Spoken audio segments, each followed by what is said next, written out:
And put you on the spot. Favourite reintroduction in the UK? Beaver. Beaver? Yeah, beaver for me. Biggest difference? Yeah, biggest difference. Huge. I hope we see a lot more of it. Sea eagle, osprey, yeah, well, red kite. Yeah. I mean, there are so many. Yeah, there are. There are indeed. Stuff. Yeah. And we are now going to pay tribute to a person who's been involved in a lot of that. He is a true giant of conservation, a living legend. Roy Dennis. Our paths first met when I was a young green conservationist working for the RSPB in the 1980s and the early 1990s, and even then all of us looked up to him. He left and he's achieved so much. So much so that in 2004 the RSPB presented him with the Golden Eagle Award, which is the award that went to the person who's done most for conservation in Scotland over the past 100 years. Throw in an MB, an OBE, and the fact that he's been active in conservation since 1959, and that gives you some measure of the man. Everyone I know, everyone on the watches has enormous respect for Roy. So I rang him up and said, is there any chance I can pop round to have a mull over a few old birds? And when he said yes, I was on the Flying Scotsman before you could say Roy Dennis.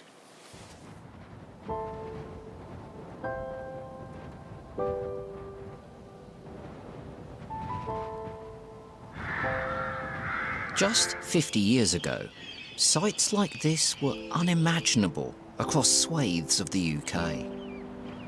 Golden eagles, red kites, white-tailed eagles and osprey had been pushed to the brink of extinction.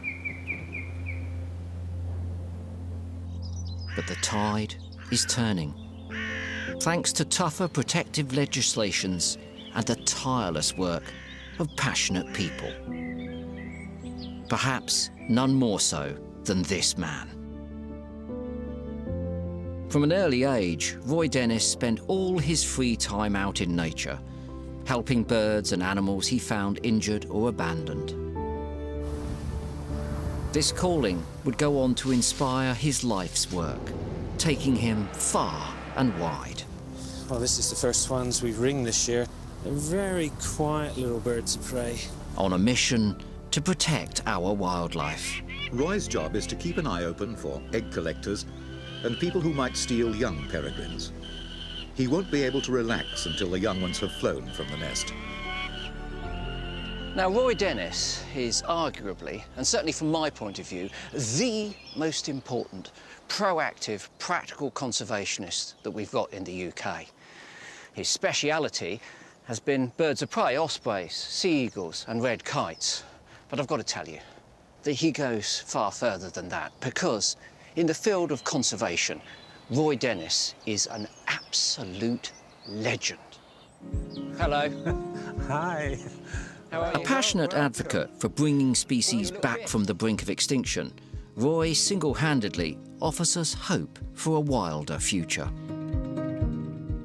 OK, why birds? Birds definitely burn things into your mind. You know, the first time I saw a blue throat, boom. Yeah. Marsh harrier. Wow, I've never seen one of those before. Those moments count, don't they? They really do. You know, those early days. And I can still remember seeing my very first common gull. Yeah. We didn't have books in those days, but my scoutmaster had set the handbook, and so I'd borrow it. And by the next evening, I'd know everything about common gulls. Yeah. They sort of tattoo a moment into your mind, don't they? But when Roy was a young man, many raptor species were exceptionally rare. I want to take you back to April the 8th, 1960. It was a Friday, and at 2:32 in the afternoon, something momentous happened. My very first osprey. What a moment. Terrific excitement for a 19-year-old. Back then, there was just one pair in the UK.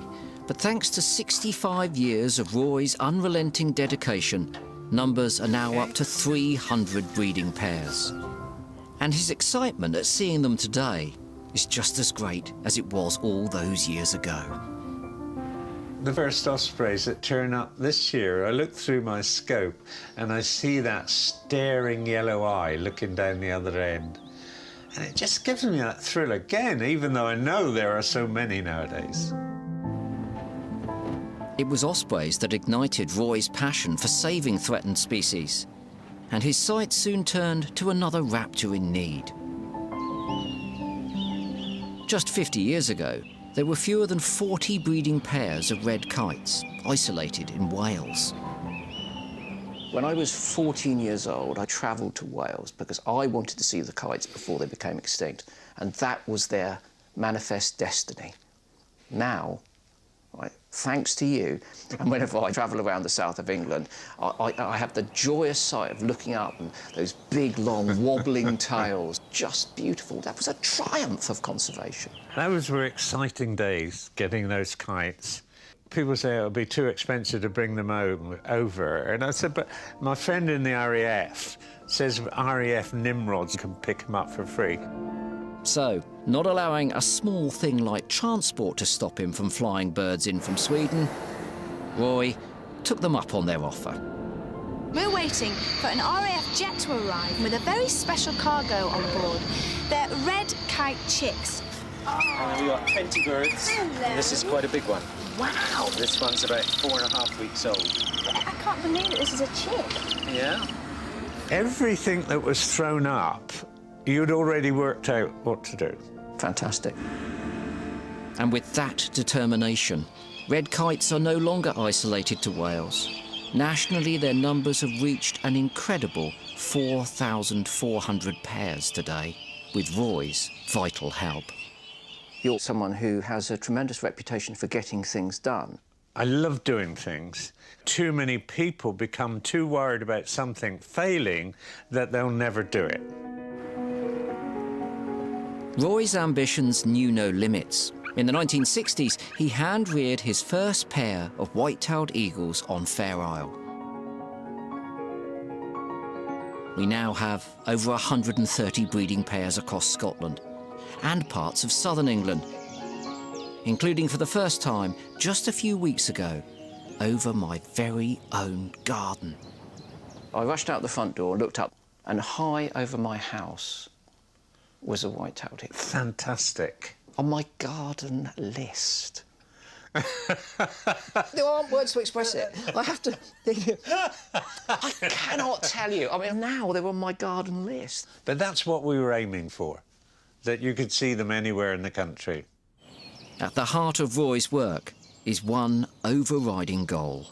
Rare birds shouldn't be rare birds, and they shouldn't only be in nature reserves. They should be over the general countryside. Do you reckon that you could take me to that exact spot where, on Friday, April the 8th, at 2:32, 1960, you stood and saw the osprey? Yeah, It's still absolutely. Right, come on then, that's our mission. The spot where you first saw an osprey a year before I was born. Was it? Yeah.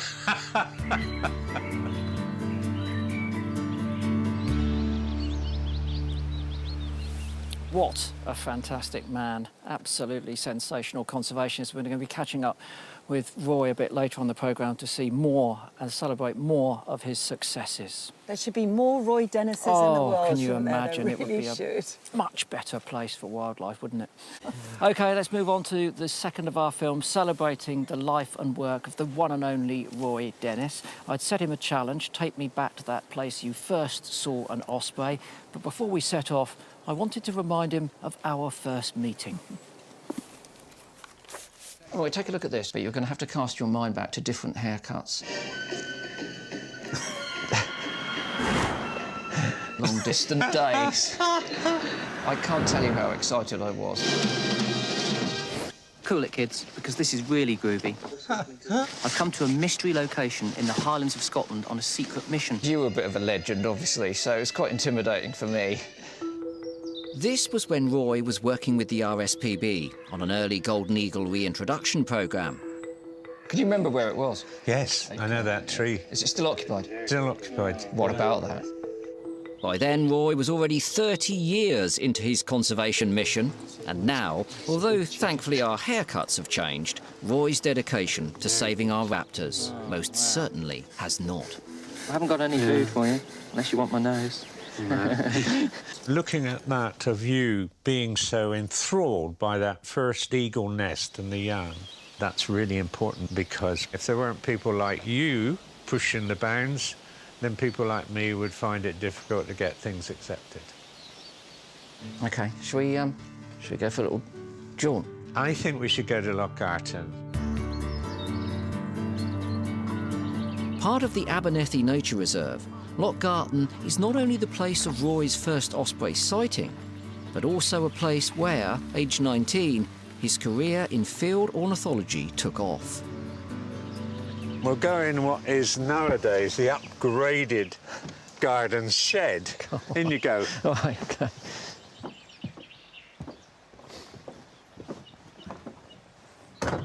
Absolutely there. So that dead tree was a beautiful live 200-year-old Scotch pine, beautiful top, and the birds started to put sticks And where under. were you standing? Here where we are? I'm standing here, on this spot. What about that?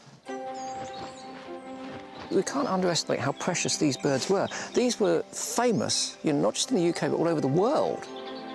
Roy helped keep watch over the birds, night and day, and they needed it. Egg collecting was still a big thing, wasn't it? It was a big thing. And he went to extraordinary lengths to help the ospreys return. We had barbed wire from the army. We had anti-climb paint up the tree. The tree has been chopped down in the past, it's been set on fire, the eggs have been stolen. Can you avoid this sort of thing? Well, it's very difficult. We're having electronic warning devices, and we're very hopeful now that we can stop people getting up that tree without us knowing. Back then, Roy's dream was not only to protect the osprey here, but to see them relocated in other parts of the UK. A dream that has now come true.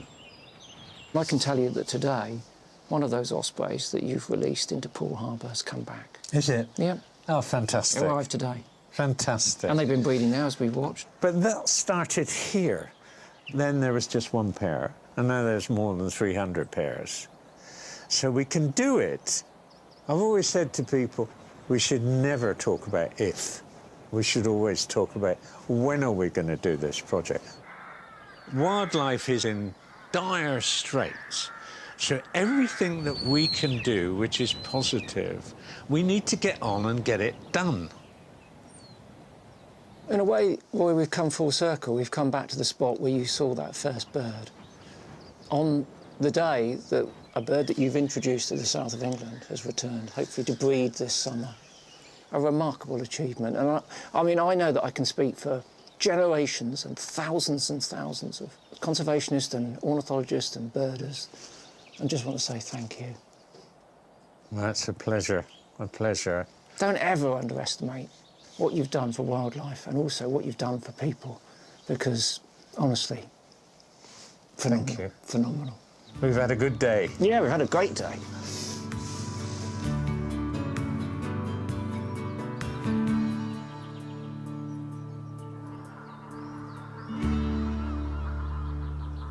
What a man. What Fantastic, man. Do you know what? I was up in Scotland just 2 months ago, met up with him. He is as energetic and as enthusiastic as he ever was. And he's got several projects planned in the near future. Not allowed to mention any of them though. And it's thanks to Roy and his team and the Birds of Poole Harbour and their teams that we can now go over live to a local osprey nest. Look at that. Who'd have thought that possible 20 years ago?